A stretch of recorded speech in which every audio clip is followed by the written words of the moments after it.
Good morning, Marty. This is Mr. Malvis here with another tech tip. This week's tech tip deals with the blue sheets. You have received these blue sheets in your mailbox and most recently received an email from Miss Hutton explaining what the blue sheet was, but more importantly, giving you the template on your laptop.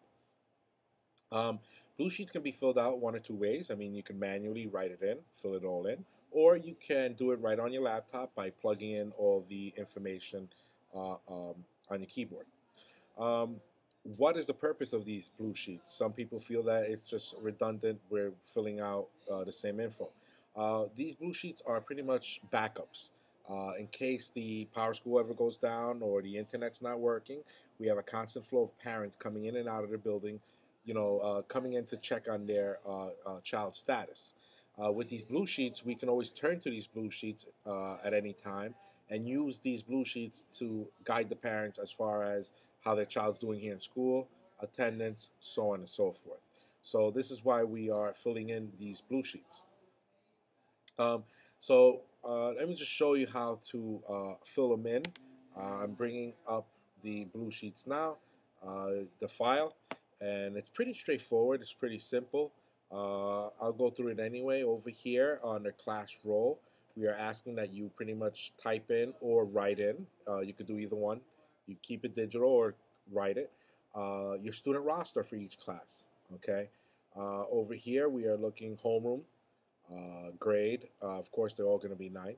Over here in Classroom, the one benefit of doing this on your laptop is the cut, copy, paste feature. You can essentially go into your Power Teacher, and over to the right of your Power Teacher, you have your rosters, and I'm going to bring that up. And it's going to be, the names are going to be blocked for security purposes, but I just want to show you the general area of where to find this. Over here, whenever you click a class, this whole section here is going to have all your rosters.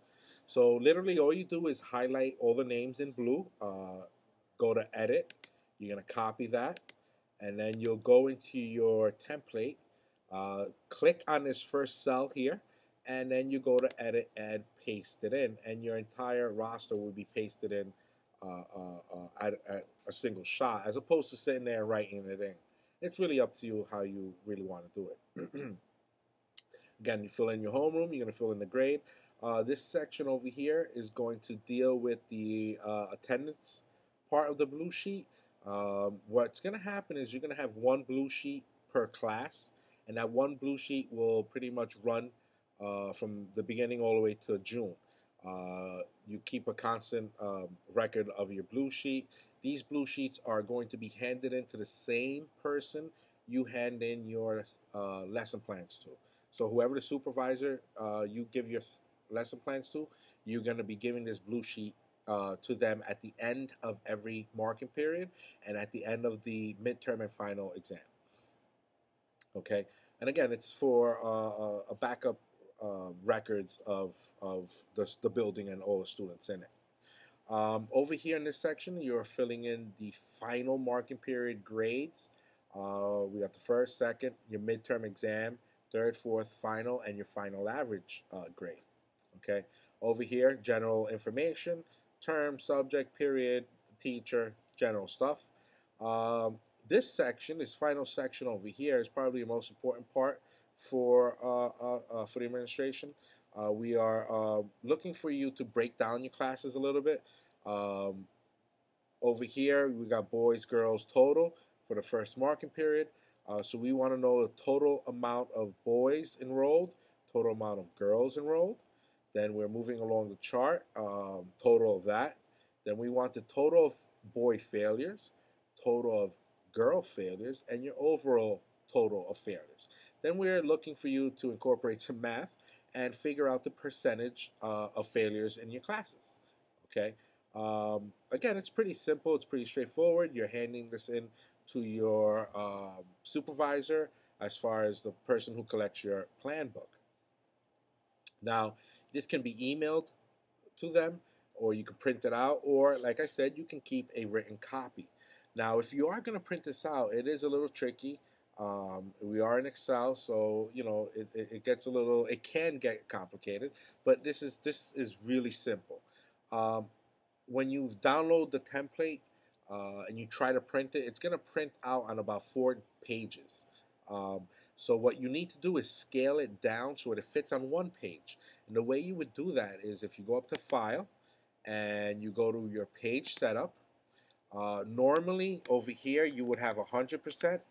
And when I do that, as you can see, these dotted lines running down the screen and across, these are your page breaks. This tells you how big your page is. And as you can see, our information is overflowing the page. So it's not fitting on 1 page. So we wanted to try to condense it as much as we can to 1 page.